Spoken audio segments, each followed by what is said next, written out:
This tutorial is going to show you how to remove the dark background from any source that you screen share into Switcher Studio, starting in version 5.6. For the sake of this tutorial, I'm going to be using a program called ProPresenter. And whether or not you use ProPresenter is of no consequence. The same principles will apply whether you use ProPresenter, Google Slides, PowerPoint, or any other presentation software that you prefer.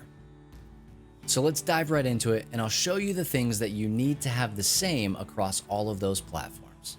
The things that we're going to be looking for are a black background, a true black background, and white text, and true white text. If we're happy with the way that the slides look, let's hop on into our iPad into Switcher Studio and get that set up as well. Again, this is only going to work with screen sharing. So we're going to need to take the output screen for our audience and share that to our iPad. We're simply going to push the blue button in the bottom left-hand part of our screen to bring up our assets panel. Now we're going to push inputs in the middle of the screen. And from there, we're going to see all of the different displays that we have shared via SwitcherCast. I happen to know that the one that I'm looking for is display 2 on Bubba's MacBook Pro. So I'm going to go ahead and click on that one. Now we can see already in our sources panel that it's showing up and ready for us to take action. So we're going to click done. Now we need to prepare this source so that we can use it as an overlay. Simply press and hold on top of the source and click on Edit. From here, the first thing we need to do is go to the layering section and click Overlay, and it shrinks everything. So we need to get that back to the right size. Under Framing at the very top, we're going to click the middle button to center it. Now that's going to fill the screen with the same size that we had to begin with.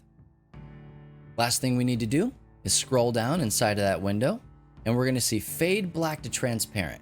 Now this is where the magic really starts to happen. If you click on that dot and drag it to the right, the further you drag it to the right, the more transparent your source becomes. Now if you have it all the way to the right, it's 100% transparent, again assuming that we have true black as our background. If you would like to play with the transparency, you can drag that to whatever you desire. But for the sake of our tutorial today, we're going to drag it all the way to the right so that we knock that background out completely. We can see that we have the checkered background, and that tells us that we have transparency on that layer. Click Done in the upper right hand corner. We can now see that the transparency is applied to the thumbnail. So if we now click to make that source active, we can see on our screen that the lyrics are now showing. And those are dynamic lyrics because we're screen sharing. So anything I do over here in ProPresenter will also show up inside of Switcher Studio.